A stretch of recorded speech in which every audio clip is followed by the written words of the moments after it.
Committee Room 21. Sound.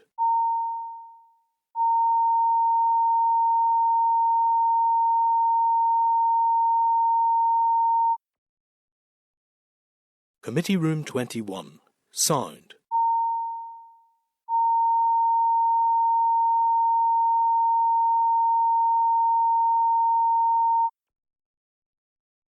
Committee Room 21. Sound.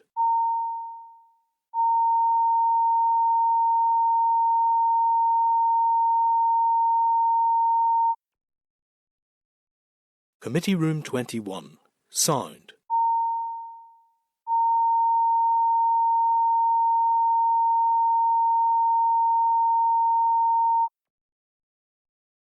Committee Room 21. Sound.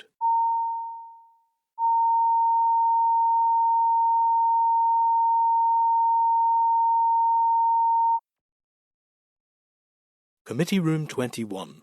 Sound.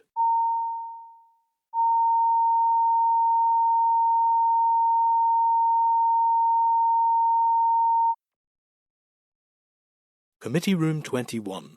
Sound.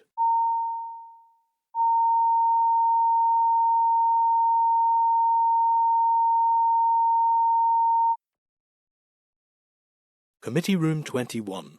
Sound.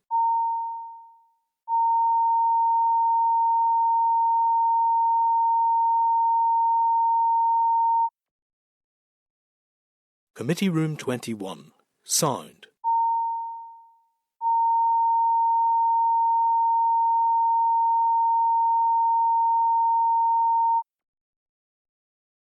Committee Room 21. Sound.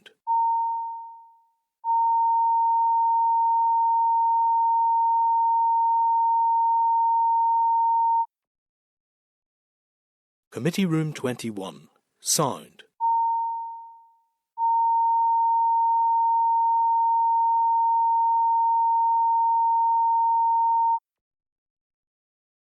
Committee Room 21.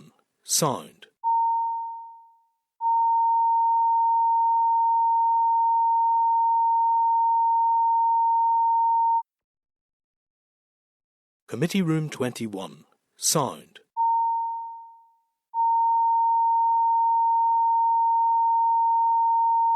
Sound. Committee Room 21. Sound.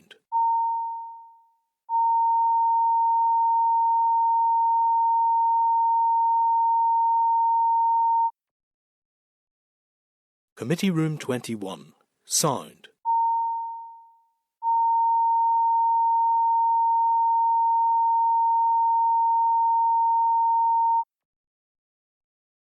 Committee Room 21. Sound.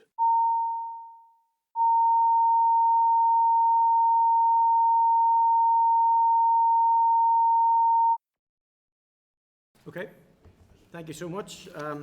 Resume the committee meeting. Thank you for your patience there. Okay, agenda item 9 is the Northern Ireland Climate Commissioner Regulations 2024.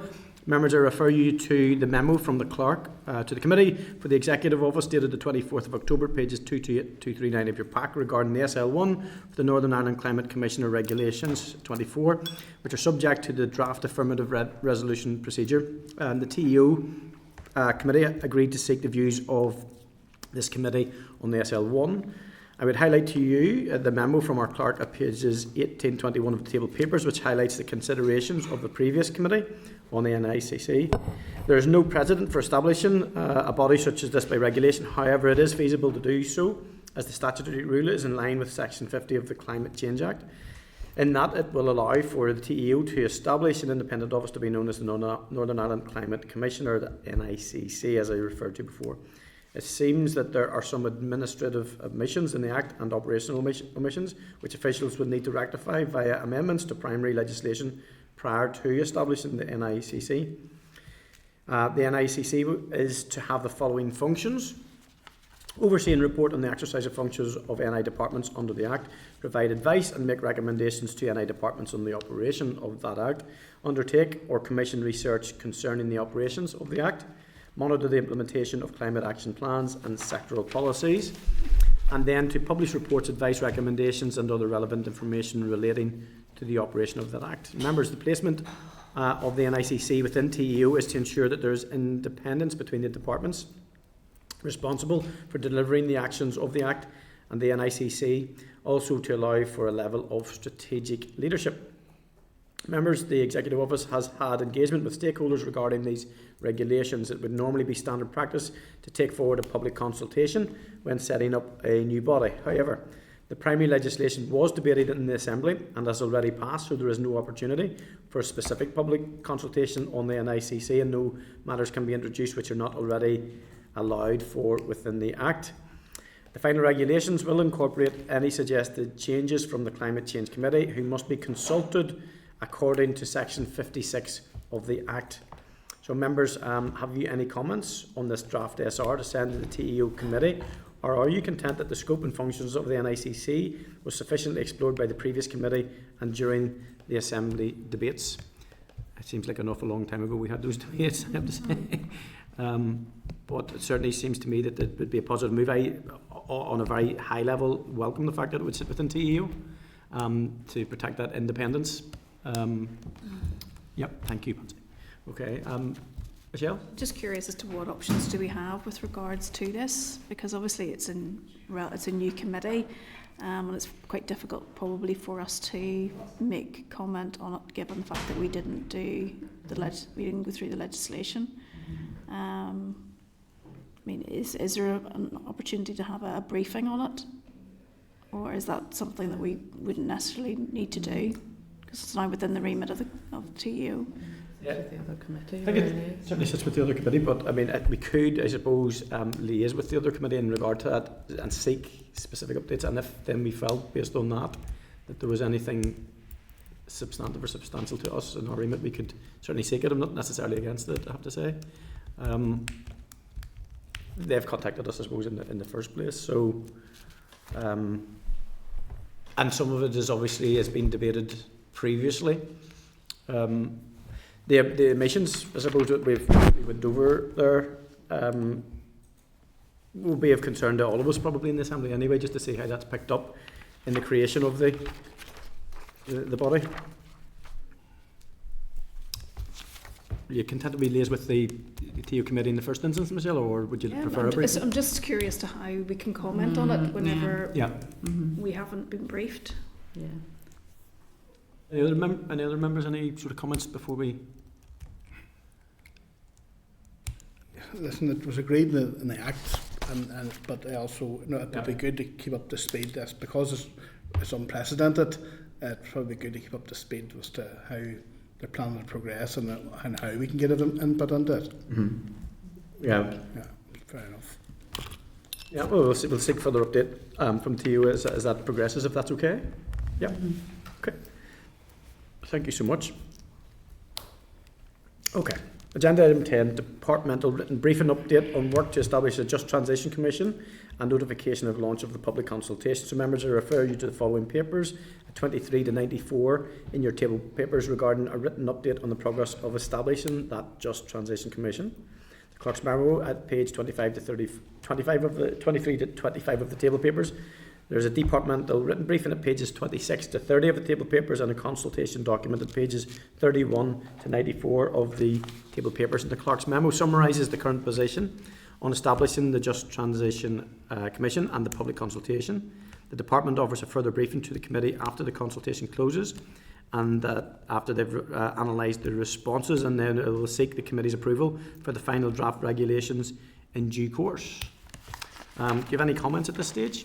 Are you content to note, and that particularly seems pretty much in train with how we would want it to be. Agenda item 11 is the RAISE written briefing agri-food policy.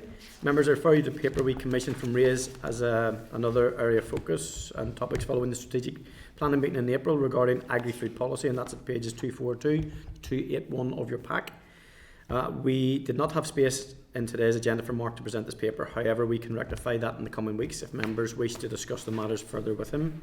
The paper introduces food as a cross-cutting policy area, highlighting that many NI departments have policies or strategies relating to this area. For example, the Department for Education has a food in schools policy that was developed jointly with the previously titled Department of Health, Social Services and Public Safety. Agri-food is a key sector within the NI economy, with agriculture and food and drink processing accounts for 1.6 to 2.6% of the Northern Ireland's overall GVA, respectively. Comparatively, the figure for the overall UK GVA are lower at 0.5 to 1.6 as its highest figure. The paper includes the following topics: agri-food as a key sector within the local economy, going for growth, Northern Ireland's first cross-sectoral food strategy, the efforts to develop a new food strategy framework instigated by DAERA and DFE in 2019, and it being premised upon a holistic food system approach. The last few years have been marked by high levels of activity in terms of the development of draft strategies and actions impacting on the agri-food policy area. There's been extensive engagement with stakeholders, extensive commission of advice and research, development of draft strategies, and the ongoing role of many new initiatives. There appears to be a strong rationale for future agri-food policy and delivery to be both informed, directed and assessed under the auspices of an anticipated cross-cutting new food strategy framework. And then, evidently, since that was done, unintended consequences of the Chancellor's budget obviously will probably have to be, will have to be factored in to that, because food security is obviously key to this. So members, the paper includes observations and potential considerations for the committee, and our members content that we endeavour to have a presentation from Mark Allen at a later stage. And any other comments? I think we can... I think perhaps even just if members agree that since the publication of this, we had the inheritance tax announcement, and I suppose it would be perhaps useful maybe to alert Mark that maybe that's something we want to scope out, because that's going to have an impact on, particularly for farm succession, and perhaps look at what impact it might have on the overall long-term objectives of the food strategy. Is fair enough? No, 100%. I think that we could maybe even, it's not on the papers, but if you we do have quorum here in regards to that. I mean, it is a specific issue, and I think the Minister was in the chamber this week, and we did direct a number of questions to him, and the members did very well from the committee in that respect. The evidence base for that and the actual impact, because we know without the quantified evidence that Northern Ireland is going to be significantly and even impacted even more so than GB. And even in Mark's paper talking about the GVA, for instance, I mean, it's almost double what it is. So it's so intrinsic to the backbone of our economy, so the impact could be greater. So I'm very happy to feed that into Mark. Do you see that, Declan, then as an addition to this paper, or a separate stand? No, something if he's come back to the committee, just instead of us landing on, we just maybe pre-warn and say, or not pre-notify, say, listen, there's something we might want to explore, you know. Yeah, no, I think if it's possible maybe for him to actually do a standalone paper on this, because I think it is really quite important.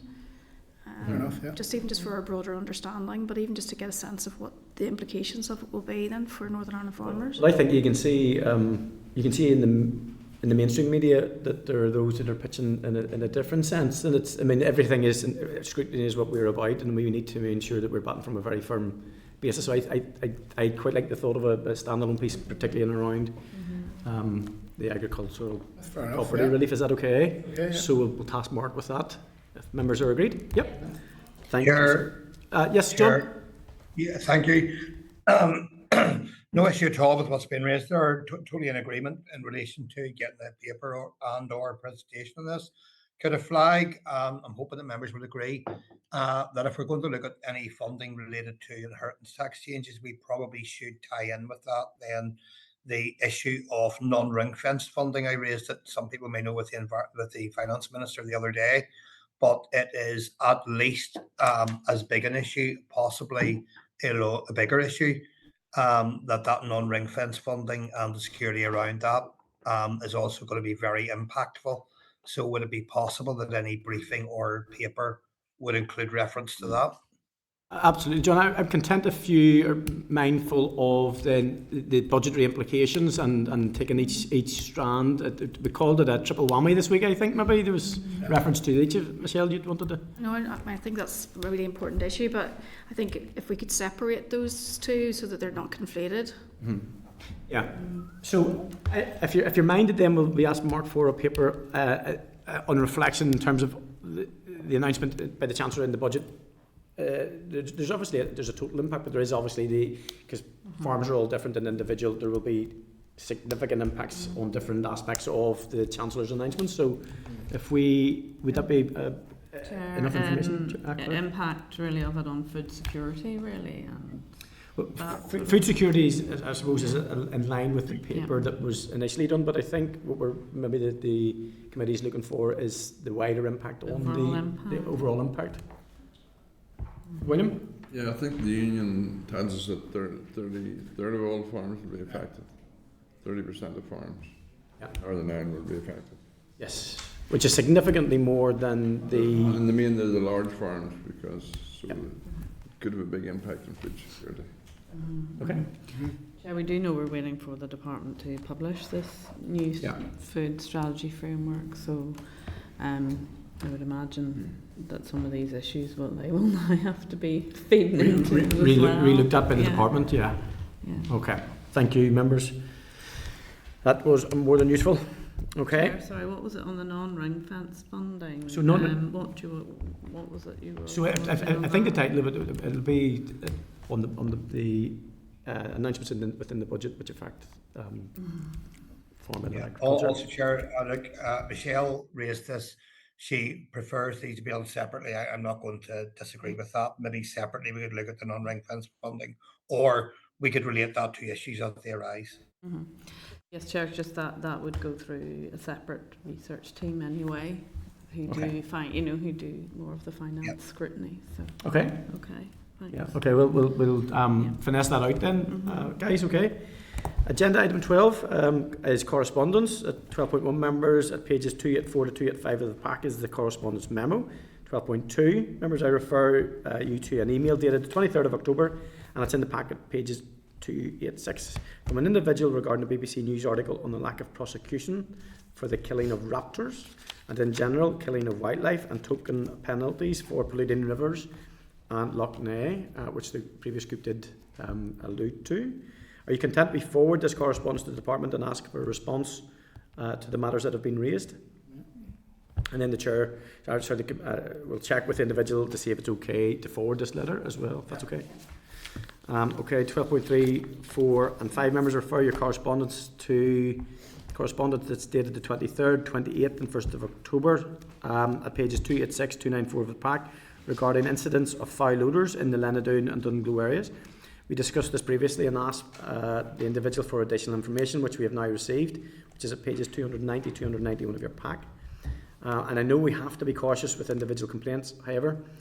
There may be a wider policy issue that we can investigate regarding the timeline for NIEA monitoring the matter and assessing complaints like this. And I propose that we write to the department to ask about the timelines for addressing such complaints, highlighting this example with concerns for the detriment of people's mental and physical health. Are members content? Yep. Thank you. 12.6 members refer you to a letter from the Ulster Farmers Union dated the 29th of October in the packet, page 295, regarding ongoing issues of concern within the farming community, particularly regarding how science evidence is being used in policy decision making. In the letter, they are very frustrated by the lack of meaningful progress in some of these critical areas, for example, bovine tuberculosis. We are already planning to meet with UFU as soon as possible regarding sheep disease, so I suggest that session is widened out to discuss these matters. Are members content with that action, and we will communicate with UFU in regard to that. 12.7 members, I refer you to correspondence dated 24th of October, pages 296 to 480 of your pack from the department regarding publication of the air pollutant inventories for England, Scotland, Wales and Northern Ireland 2005 to 2022. This is a substantial report. The main findings in respect of Northern Ireland is that most pollutant levels are lower in 2022 than they were in 2005. The greatest rate of decline is observed in the trend for sulphur dioxide, which is a more modest decline observable for a range of others there is a more modest decline observable for a range of others such as nitrous oxide and carbon monoxide. Ammonia emissions have increased since 2010 due to rising dairy cattle numbers and hence increased emissions from manure management practices and also from the spreading of cattle manure to agricultural soils. My eyes are getting tired. In addition, there's been an increase in other nitrogen-based fertiliser use, primarily urea-based and digestate fertilisers. In that report, guys, are you content to note the report, or any comments on that report? William? In my experiences, big reduction in fertiliser usage in Northern Ireland, especially the last couple of years. The price of fertiliser probably had something to do with that too. It's probably, I mean, the report is in reflection of 2005 to 2022, so we're 2 years post that report. So you're probably right, actually. And there are moves which, and I wonder have they, I'm sure they've embarked on there. Although that's, I mean, 17 years is quite a time to be doing that over, so I think maybe a shorter term report and a closer eye on air quality would be required. Okay, members. 12.8. Members, I refer you to correspondence from the Department of Finance dated the 19th of October, pages 481 to 522 of your pack, regarding the 24-25 public expenditure outturn and forecast outturn information for September's position. The departmental overcommitments is at Annex A of the paper and the forecast variances at Annex F of the paper. Are you content to note? Does anybody have any specifics in regard to that? No? No. Okay. 12.9. Members, I refer you to the Clerk's memo from the Clerk to the Committee for Finance dated the 24th of October. This is at pages 523 and 532 of the pack. At the Committee for Finance's meeting on the 23rd of October, it considered correspondence from the Department of Finance regarding the budget for 25-26 and a future year's information gathering exercise. This exercise is designed to help inform executive decisions once the funding envelope for 25-26 was announced by the Chancellor on the 30th of October. The exercise requested inescapable resource bids over 25-28, forecasts for years 25-28 for executive earmarked funds, and details of capital DEL requirements for years 25-28. This memo has been copied to all statutory committees for information purposes. Are you content to note, and obviously there is a change to the fact that it's not ring fenced anymore, and so there's a significant pressure, particularly on us and the Minister, to ensure that we are very, very alive to the fiscal pressures that are coming.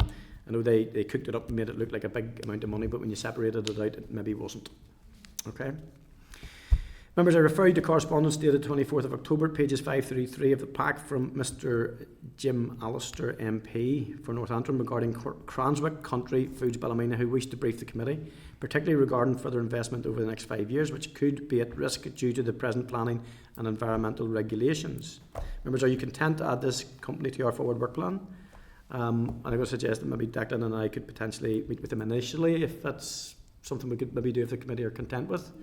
And it might help expedite, rather than, because I know the forward work plan for meetings is looking pretty rammed at the moment. So if the committee are minded, and me and Declan can fit that in and then report back. Is that okay, Michelle? Yeah, I was just going to actually suggest, because we haven't got any processors or any visits to processors on our forward work programme, if that might be something that we maybe want to do, just to actually see what they do. Yeah, we could certainly add that to. Yeah, we could add that to.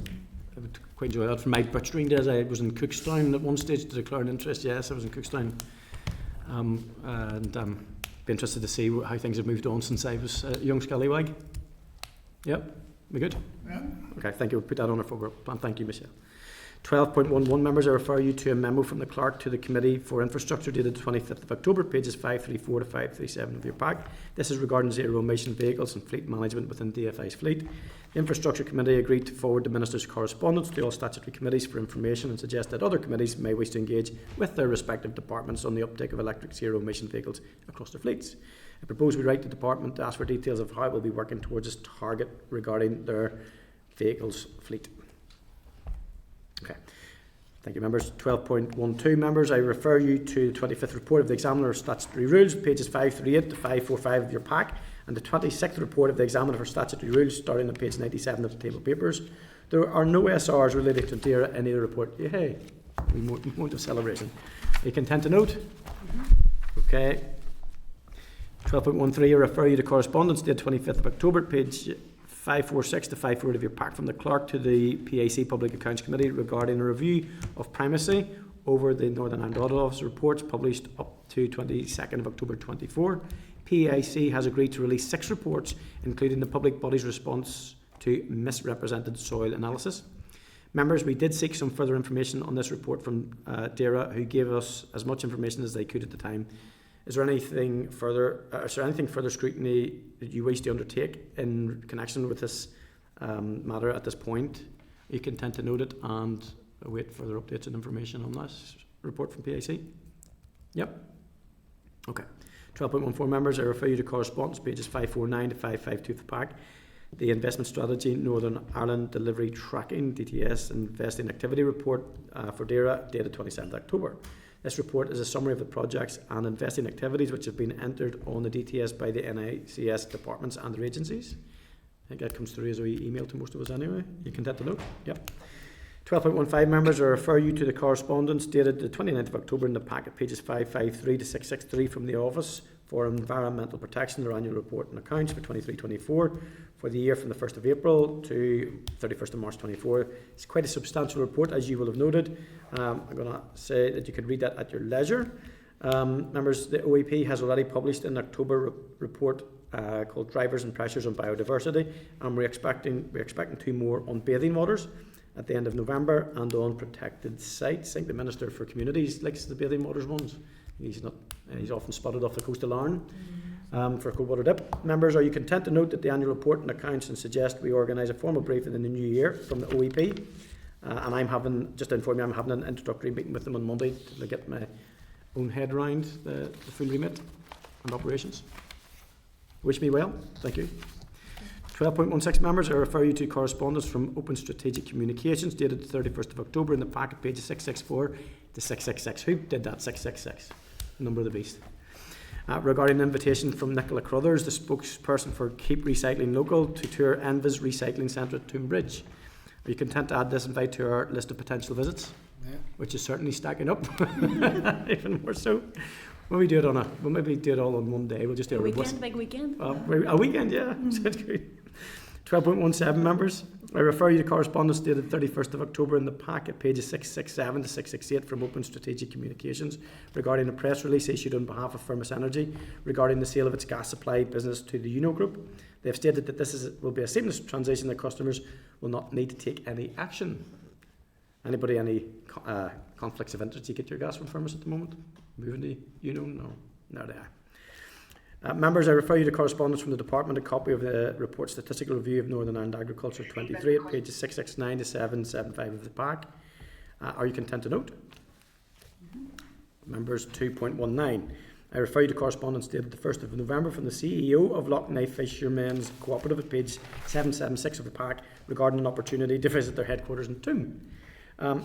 Toom's actually might be a wee place where a couple of things are actually triangulating, so it might be something there. If we do manage to get around these, we can hit a couple of places in one day, which would be useful. Agenda item 13, forward work programme. Members, I refer you to the forward work programme up to the 7th of December in table papers at pages 106 to 108. Where after our meeting on the 24th of October, we discussed arranging a concurrent meeting with the Infrastructure Committee to take a briefing from the UFU regarding issues for farmers on the A5 Western Transport Corridor. The Infrastructure Committee agreed yesterday to go ahead with this meeting, and that's going to take place on Tuesday, the 12th of November at 10 a.m. in the Senate. And as I said earlier, we will require 5 members from each committee to be court. Our papers will be issued via email.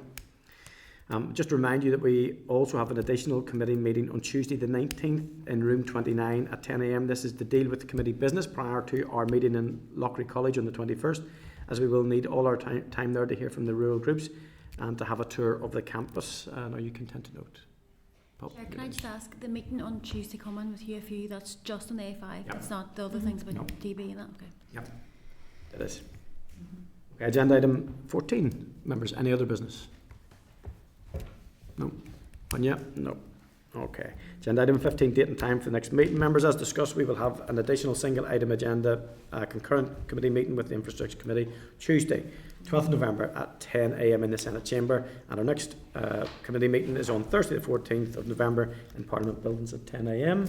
Chair, could I just jump in back to the meeting on Tuesday, the 19th of November at 10 a.m. Originally, that was to hear an oral briefing on the Nutrient Action Programme. However, we have been advised by the department that they're not in a position to provide a full briefing on that at present. While the review of the current NAP is progressing, the new NAP measures have not yet been finalised on the timescale the department originally envisaged. They're continuing to engage with stakeholders and are working towards a full public consultation on the proposed NAP in early 2025. So they just really wish to apologise for the change of timing, but we are fitting in, because that meeting's already planned, we are going to fit in the fisheries briefing that we had requested on that day instead, and cover other committee business to leave us entirely free to listen to the rural groups up in Cookstown and do the tour. Also gives us a slightly better opportunity to prep ourselves even for that meeting on Thursday, so that we ensure we give them the best part of our time and get the best benefit out of it for them. I'll circulate that message to members. Okay, members?